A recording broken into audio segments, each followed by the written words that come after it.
अब आफ्नो निर्वाचन क्षेत्रमा विभिन्न समस्याहरू छन्, विकासका समस्याहरू। मतदाताहरूले यतै आँखा फर्काएर बसेका छन्।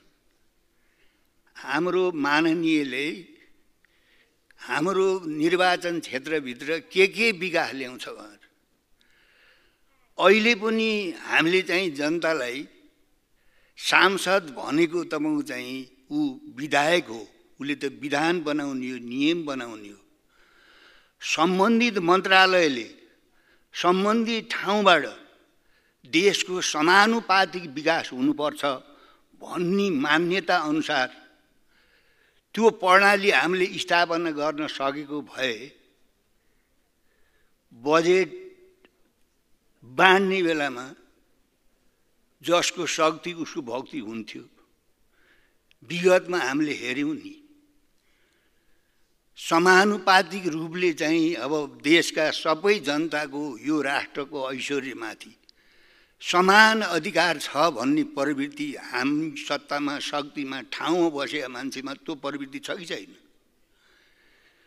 अब यहाँ आएर जवाफ दिने बेला जे भने पनि हो नि।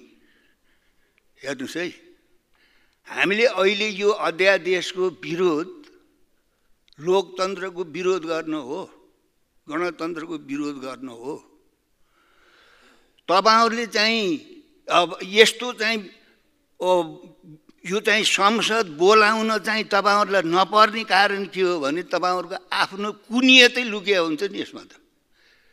यहाँ तपाईहरुलाई संसद बोलाउन केले छेक्यो, केले बाधा परेको छ र अहिले पनि तपाईहरुले अझै जिद्दी गर्नुभएको छ कि चाहिँ संसद बोलाउनु बाध्यता थियो भनेर। अब यतै आर्थिक विधेयकतिर जाउँ, अब ती कुरा अहिले पनि भइसक्यो। अब यहाँ सत्ता पक्षकै माननीयहरूलाई पनि विभिन्न मन्त्रीको दैला दैलामा कर्मचारीको चाहिँ ढोका ढोकामा गएर जुम्ले हात नगरिकन तपाईँ चाहिँ बजेट पार्न सकिन्न। हामीले देख्यौं नि त, जो शक्तिमा छ, जो सत्तामा छ, जो भान्से छ, उसले आफ्ना क्षेत्रमा, आफ्ना ठाउँमा, आफ्नो जिल्लामा लान्छ बजेट। जसको त्यो क्षमता छैन, जसले सक्दैन, त्यो निरीह हुनुपर्छ। यता सत्ता पक्षका सांसद नभइकन सरकारी विधेयक पास हुन्न, तर माननीयहरू चाहिँ त्यो मन्त्रालयमा चाहिँ कर्मचारीलाई गएर चाहिँ बिन्ती पत्र राख्नुपर्छ, जिम्ले हात 10 वटा जोडेर मलाई यो योजनामा पैसा राखिदिनु पर्यो भनेर। यस्तो स्थिति त हुन भएन नि। हामीले चाहिँ नेपाली जनताको हक हितको लागि हामीले समान रूपले चाहिँ हामीले बजेट वितरण गर्नुपर्छ। योजना आयोगको त औचित्य छैन। मन्त्रीमण्डलले र त्यसमा पनि शक्तिशाली मन्त्रीहरूले भान्से भएर त्यो बजेट चाहिँ बाँडफाँड गर्ने भने हाम्रो औचित्य के? हामी यो चाहिँ कुहियो सास फाल्नमा आएर रोस्टमा आएर जनतालाई देखाउने हो। त्यसकारणले चाहिँ यो चाहिँ जुन अहिलेसम्म यो बजेटको आर्थिक क्रियाकलाप छ, यो समानुपातिक हुनुपर्छ।